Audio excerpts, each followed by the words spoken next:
Hello, good morning. Hope you all are doing well. I just wanted to share a couple of thoughts from the book of Hebrews, chapter 12, verses 1 and 2. The sacred text says, "Let us run with perseverance the race marked for us." It is a beautiful text. I want to ask you, do we even know that we are called to run a race? Or do we even know that there is a race marked for each one of us?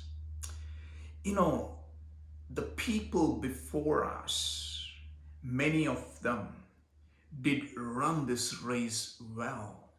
But some of them could not finish it well, although they started off well, because many of them did not know what this race was all about. Or if you do not know what this race is all about, they do not know how to run this race. Or even why do they have to run this race? That's a good question many of us ask. But let me tell you this. Even without knowing, all of us are running after something. That's the reason that on a very winter cold morning, a single mother would get up and head for our work, maybe in a research lab, so that she can provide for her family, the little ones. The same reason many fathers or some fathers would go through the sleepless nights when the children are sick and they want to make sure that they are taken care of. So all of us somehow are running after something. Somehow we want to make sure that we provide, we, are able to run this race. Some of us have those business goals, or a few of us have those political ambitions. And some of those rare ones would just simply, without knowing, take care of those elderly and homeless on the streets. But we all want to make sure that in this journey or the race of life, we do not fail, falter, or fade away just like that. But I want to ask you today, as we are called to run a race, if we do not know what we are running for, then our race would be different. Let me say this. Many of us run this race on this earth for the earthly recognition, trophies, or earthly win, or the earthly prize. Once again, many of us run this race so that we win here. But this ancient text informs us, invites us, or calls us to set our goal beyond this earth, although we are running in this earth, and set our goals that is bigger than these earthly possessions or the prizes. We are not in this earth to win here, but something bigger.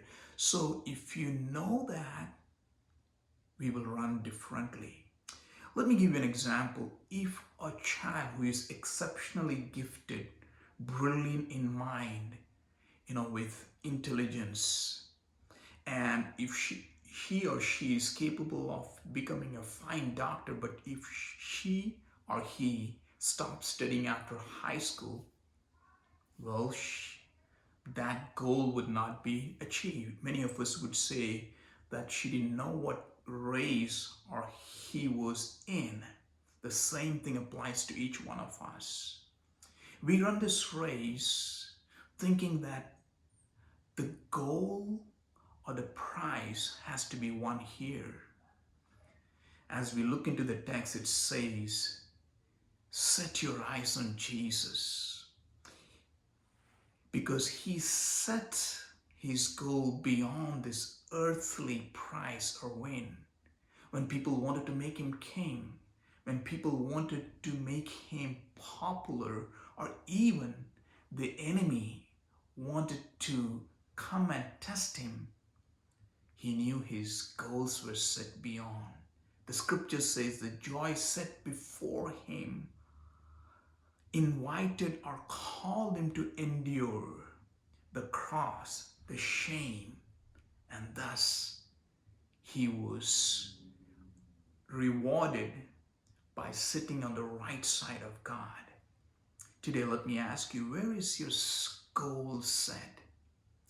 Are you doing this life and this, good life, living a good life, and even inviting God so that you are rewarded here in the race that you are in? Then your goals are set for a very wrong, a different race.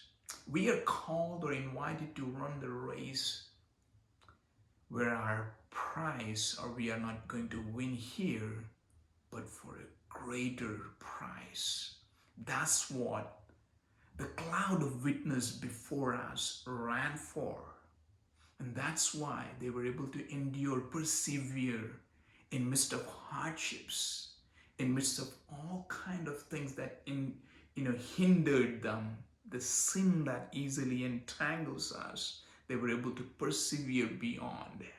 Friends, let me invite you and ask you, where is your goal set? And what race are you running?